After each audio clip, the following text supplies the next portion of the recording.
Hi, and thank you for joining us this week. Last week, we talked all about water and hydration and different types of water and how to store it, things like that. But this week, we are going to be covering a very hot topic that we hear a lot of concern about, and that is protein. So I have so many things that I want to discuss. Questions people ask me all the time. Number one is, where do you get your protein? Number two is, how much protein should I have? Can I track protein? If how can someone who wants to get stronger and build muscle get enough protein? How can someone who's recovering from surgery and things like that, how do they get their protein? What's the right type of protein? And can you have too much protein? So, Daniel, where do you think we should start today? Well, let's see. I guess we can start with some of the cons of getting your protein from animal sources. Okay. Because I mean, we gotta start there because I don't know if the viewers, I recommend to read the China study, which is probably boring for a lot of you, but That's awesome. one of the things they found that animal protein is such a concentrated protein source that when we consume it, it increases our levels of IGF-1, which is a growth factor. And if you have cancer, or if you have any kind of cancer cells in the body, it can make these cells grow and spread. And we don't want that. And high animal protein has also been linked to a greater instance of developing type 2 diabetes and heart disease. And I could go on, but Jennifer, what do you say on this topic? Yeah, the same thing. So the dangers of protein is kind of what we're talking about. Um, Too much protein, it causes too much acid in the body. It throws off the pH balance. Our body needs to be slightly alkaline. It's the 7.3 to or 7.35 to 7.45 or something like that. That very tight range, slightly alkaline, and proteins make us a little more acidic. Our body has to go through lots of different processes, produces heat, produces different chemicals that create an acidic environment when we eat too much meat. It also causes a lot of stress on the kidneys if you have too much. And if you eat too many calories in protein, it's stored as fat. And so then you have more fat cells. And so there are lots of reasons why you don't want too much protein. So, and it was funny when you started, I thought you were going to talk about like cartoons with protein. Like this one strong man says, people will say, how do you get as strong as an ox without eating meat? And he said, well, how does the ox get as strong as he does? Because an ox doesn't eat meat. Exactly. And some of the strongest animals on the earth, gorillas, Yes. horses, these animals are huge and they're powerful. And guess what? They eat grass and they eat fruit. Well, the horses eat grass and grain, but the gorillas eat a bunch of fruit and greens, and the gorillas are amazingly powerful. Yes. Yes. I'm- Yeah, they eat berries. They love berries. yeah. Yeah. Yeah, lots of fruit. Yeah, so I thought you were gonna say that. So I just thought I wanted people to know that. Oh yeah. Yeah, so when we eat the grasses and vegetables and things like that, we're skipping the animal in between. We're Yeah. still getting all of the nutrients that they're getting. We just are bypassing that one step by skipping them. So do you track protein? I used to when I was younger, but I don't now. Mhm. And what I have found is I can get just as big and strong without tracking it. I mean, I'm 44 years old and I'm still almost as strong as I was when I was 25. When I was eating a bunch of meat, Mhm. I can still, have pretty heavy lifts. I can do a lot of body weight stuff. I do a lot of cardiovascular work. I don't see any change in my energy or strength levels. I mean, I do. I mean, what's another? If you eat enough calories of whole foods, you're going to get enough protein. It's impossible to not to get enough protein if you're eating enough calories for your body every day. There's not a case of protein deficiency in this country. You can look for it. you won't find it. Right, right. Yeah, that's right. Just eat healthy foods, healthy plant foods, and you will be golden. Yes. So I started tracking. So my youngest child wanted to join the cross country team, and she, first of all, she never liked meat, didn't want to eat meat, and I was very concerned about her nutrition and her health. Running this much, I wanted to make sure she's getting all the nutrients she needs, and I was concerned about protein because I really thought that you had to have some animal protein or you had to food combine, which she does love beans and grains, and so she could get them that way, but I was still concerned. So I wanted to track. So I started tracking protein and I was shocked at how much, I mean, she gets all of her protein needs met without even trying. It's super easy. And then we were all eating this way. And so it's not even a concern. I don't even need to think about it. Even when I work with people, most of them work with personal trainers, and then they work with me for their nutrition and their health, and they'll come back and say, I have to eat more protein. And we'll look at it and I'll say, well, look, why don't we track? And we'll track and they'll see, they are getting enough protein as long as they're eating the fruits and vegetables and nuts and seeds. If they're not eating those, then they're not. If you can eat and until you're full, different foods and varieties, and not get the nutrition that you need. You Yeah. have to meet. For me, most of mine come from greens. I get a lot of amino acids from my greens, and so I preach greens 3 times a day. I don't know if that's how you are too, but I know anyone concerned with heart health, which is one of your big concerns, not yours personally, but one of your realms is heart health, is you need greens 3 times a day. Dr. Esselstyn says it. Not Dr. Chef AJ, who worked with Esselstyn, says, greens 3 times a day. I just think it's really important to have those greens, and that's really how I get most of my proteins is through greens. And the protein in the greens are very highly digestible. It's easy for the body to break down. So it Yes. takes stress off the digestive organs. And eating the Yes. greens increases the body's nitric oxide, which Yes. expands your arteries. It lowers your blood pressure. Yes. So you said you didn't feel much difference in energy, but I did. When Oh, you I did? switched to eating this way, I was not a runner. I was definitely not an athlete at school. I was a trainer, for a while. I love working in the gym, but I was never into cardio or anything. But all of a sudden, I had so much energy, I wanted to run. And I told you my daughter was doing cross country, and so I started running too. And all of a sudden, I became a runner. And it was like I Wow. even placed in a 5K, and it was like, what? Whoa. Yeah, and so I really had a lot, and I think that's what it is. I think it's just, a lot more nitric oxide, you know, I just, maybe it was just a lot more minerals and things like that. Yes, but the greens are also very alkaline, Hmm. to help with the pH balance as well, and very high in minerals. And so we're skipping the meat, which meat can't does have minerals, but we're getting a lot more vitamins, enzymes, minerals, fiber, which meat does not have any fiber, and we're helping the body with a more alkaline pH balance than when we eat meat. Yes, a good point. Also, this meat from animal protein increases the inflammation in the body, Yes, we and didn't talk plant about that. protein does the opposite. Right, right. Yeah, So, I didn't even think about that. so when they ask you, Jen, Mhm. if you're on a plant-based diet, where do you get your protein? What foods do you normally recommend other than greens? Um, greens, grains, nuts, seeds, sprouted beans, lentils. Oh Lentils are yeah. super high. Oh Hemp yeah. seeds, lots of protein in hemp seeds. People will tell me I need to add almond butter or almond milk, but I'm sorry to tell you that there is not a lot of protein in almonds. And so don't look for almond milk and almond butter as a good source of protein. There are other nuts and seeds that are high. Like the hemp seeds are really high. It Oh does yeah. take quite a bit though. But all of your vegetables have amino acids. We haven't even talked about essential and non-essential, which I don't know if we even need to go there.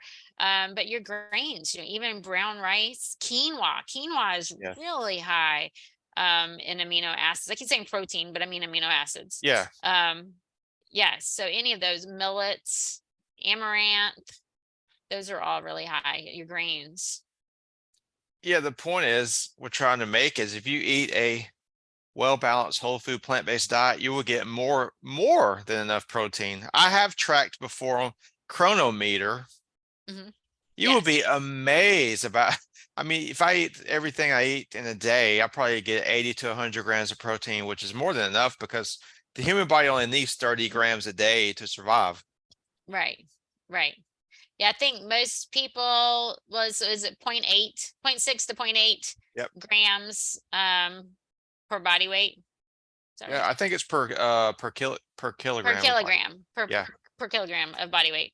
And so yeah, so if you get 50 to 54 grams, then you're definitely in a good range. But most people they aim for like 100, which is way more than you even need. Yeah. And people will look at different like vegetables as a carbohydrate, but they're very high. Broccoli, very high percentage wise in protein, but you It do have is. to eat a lot of it Yeah. to get a lot. But if you're eating it in combination with other things, then you're definitely getting it. If you had tofu, tofu, which people will have to talk about soy one day. Yeah. Tofu with broccoli and brown rice or quinoa, that is a protein packed meal right there. Yes. Very high in protein. Yeah. And for you guys out there, they're athletes and you're afraid you're going to become weak and frail without eating meat. This is a myth. Okay. I'm still 195 pounds right now, and there are NFL linemen going to a plant-based diet now, and they're huge. There's a guy I don't know his name, but he's an NFL lineman. He's 300 pounds, and he's a whole food plant-based vegan. Okay, Yes. it's Yes. if you get enough calories, you're not going to get frail. Okay. Right. Yeah. Google vegan bodybuilders. Yes. Yeah, you will not believe it. There's tons of them out there. Oh yeah, and Yeah. they look great. You'll never know what they're eating because they look the same as the guys eating all the beef. You know. Yes. Yeah, but they're cleaner and healthier. Yes, that's the most important thing. If you want to be a good bodybuilder, you need to be healthy. Yes. Yeah. Especially if you So, want to be a bodybuilder and live a long, healthy life. yeah, big muscles aren't worth shortening your lifespan. No, Okay. no. So do you think that someone training to be a bodybuilder should eat more protein or more higher amounts of amino acids, I should say?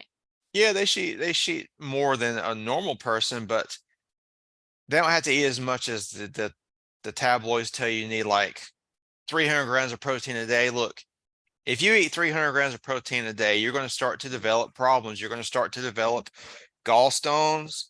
Your blood sugar may get erratic. Your blood pressure could go up. And I'm talking about animal sources of protein, but even plants, that much Yeah, protein is going to start to stress your that is too kidneys much. Yes, and your messing with liver. kidneys. Yeah. And you can build a lot of muscle on 80 grams of protein a day. I don't think you need more than 80 grams a day, even if you're a male and you're training with weights. I really don't, because I don't eat more than that and I do fine. So What about protein powders? if you don't eat enough food throughout the day or you don't have time to, they can be okay, but you want to be careful about which form. I would say probably one of the healthier forms is a pea protein powder. Um, I don't like, I mean, I don't recommend powders because there's still a lot of debate on what they do to the body because they're a concentrated form. They're highly processed. And me and Jen are on the same page about it. You need to get as much as you can from whole foods. Mhm. But like I say, if you can't, then you can find a good pea protein powder. Mhm. Yeah, if you're But traveling, maybe. yeah, if you're traveling. But if you are at home and you have enough time, and I would recommend getting your protein from foods like we're talking about on this channel, greens and sprouted beans, whatever. But yeah, Mhm. powders, I don't know. I've even put beans or peas in smoothies. Yeah, you can. Yeah, and that's that's one way. If you are worried about it, you want to start your day with a lot of protein. I work with some people with genetic analysis, and some people do need more protein in the morning just to get moving. And we can do things like put quinoa in your breakfast, or hemp seeds, lots of hemp seeds in your smoothie, even green peas. Those are ways to get more protein in the morning. I make a soup every morning that has greens and beans in it, which people are like, that is so weird. But in Sounds Japan, good. they eat like miso soup, which would be tofu, which is a bean, and greens. And so it's really the same kind of thing. To me, it was kind of weird at first, but now I kind of crave it. Like I haven't had it this week, and I'm like, oh, I need to make my soup. Sounds good. We need that recipe. Yeah. And if you look Yeah. at the Japanese, Mhm. they are a lot healthier than most Americans. Okay. Yeah, they live a long time. Hmm. Mhm. Yeah, so we'll have to come back and talk about soy on another day. Yeah. But another time that people may need more amino acids is if they're chronically ill. I know a lot of people who are recovering from thyroid issues, or surgery, broken bones or and torn muscles. Maybe they just had a transplant, so they need a lot more protein and amino acids than the average person. But for me, the best way to get that is through whole foods, not animal sources. And so one of the biggest concerns is a lot of amino acids you have to get in, you can't get in through your diet. I mean, you can't make. So we can Yeah. make Yeah. so many amino acids, but some of them we have to get in through our foods. And to me, it's not a concern. When I did do tracking, and I know you did do tracking, I found that I was getting all of those essential amino acids, the ones that you have to take in through dietary means. There are some others that the body, it has to have certain chemicals in place to be able to make the proteins that you need to. They're called conditionally essential. And those, it's very important to make sure you're getting all of your vitamins and minerals too, which is why a whole food plant-based diet is so good for that, because they come packaged with the vitamins and minerals. And so eating some raw so that you have the enzymes that are necessary helps with that too. You don't want to eat broccoli that is, wimpy, squishy, with some canned asparagus. Yes, those are green, but they're not going to give you the vitamins and minerals and fibers that you need to create all of the essential amino acids. Yeah. Overcooked vegetables lose a lot of their nutrient content. Yes. If you're recovering from surgery, sometimes eating lots of raw fruits and vegetables can be hard on the digestive system, especially if you just came out of surgery and you have really sluggish bowels. And so it's important to do things. Like maybe some smoothies at first, with maybe even just greens powders, which I'm Yeah. not a powder person, but that may be a good way just during your recovery, just to get you some extra amino acids while your intestines are healing, while you're starting to speed the intestinal tract back up. And then when you are having a bowel movement, then start adding, the whole foods, eat, drink, definitely have, green juices.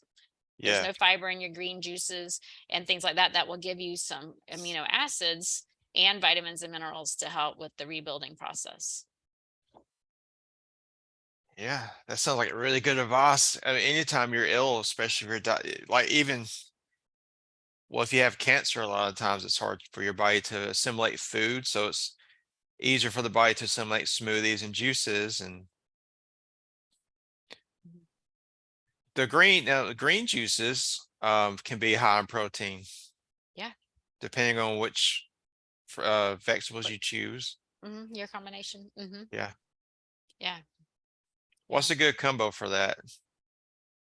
For high amino High acids in your protein green juice. green juice. Yeah, well, any of your greens, kale juice would be very high. Now that can be bitter for some people, so you could add some lemon, which gives you vitamin C, which helps you absorb the iron from those Yeah. greens. Any of the cruciferous vegetables are going to give you a lot of amino acids. Cabbage, a lot of people use cabbage juice. Cabbage juice is very healing, Yes. as well, especially if you have like stomach ulcers or Uh-huh. anything like that. And so that can give you some protein and also be soothing to the gut as well. but any of your greens, I know for me, like beets are fabulous. Yeah. Very high in nitric oxide to help your blood flow if you're healing. So they're not, maybe aren't as high in amino acids as some of the greens, but if you can combine Yeah. a greens with the beets and lemon, that is kind of a perfect combination there of all the nutrients and vitamins and amino acids as well. Correct. And these going to a plant-based diet is going to improve your overall health, which is going to improve your energy to work out and do daily activities. If you eat a bunch of meat, you're going to feel sluggish and you're going to, well, there's weight gain too. They're showing, I saw a study where people who eat a lot of chicken are heavier. And a lot of people think chicken's a lean food, but It's very high it's in not. saturated fat. Lots of fat, you know? Yeah, very high. And people will say, well, I have to eat the white meat, not the dark meat, but even the white meat is very high in saturated fat. If you look at the studies, you look at the analysis, you'll see that they're very high. They're inflammatory. Yeah. If you're looking to get lean, the plant-based diet's the way to go. There's studies done, and most plant-based eaters have a BMI of 21, which is very thin, you know? Yes. Hmm. Yeah, So healthy though, optimal. yeah, very healthy, very Yes, healthy. I think the BMI range is 20 to 25. Dr. Jill Furman says it should actually be 18 to 23. Yeah. And so if you are above 23, then you may want to do some tweaks to improve your BMI. And if you're below 18, it's not as if you're a woman, a menstruating woman, then you definitely don't want to go below 18. But if you are a man, you can go lower. I believe some are even at 15 and still be healthy. But if you, it's 18 to 23 would be great for your BMI. If you don't know what that is, body mass index, you can Google that and calculate your own BMI. Yes, a good tool to use. Yeah. And you can also track your calories if you want to do that. There's calculators online where you can track your daily calories, your BMR, which is your basal metabolic rate. Very important. So Yeah. Especially for those looking for weight loss, which is one of your fortes. So if any of you are listening and are concerned about weight loss, then check out Daniel's information below. I think we did a great job covering protein today. If you have questions about protein, please comment. Let us know, reach out to us. Let us know what else you would like to learn about as well. If you want to learn more about us, then check the show notes. There's information and links to both of us. But I think that was good. Check out our other episodes where we talk about nutrition and healthy weight loss and cleansing and detox. I'm not sure what we will talk about next week. I know soy is definitely something we're going to need to talk about soon, but check back with us and we will talk to you soon.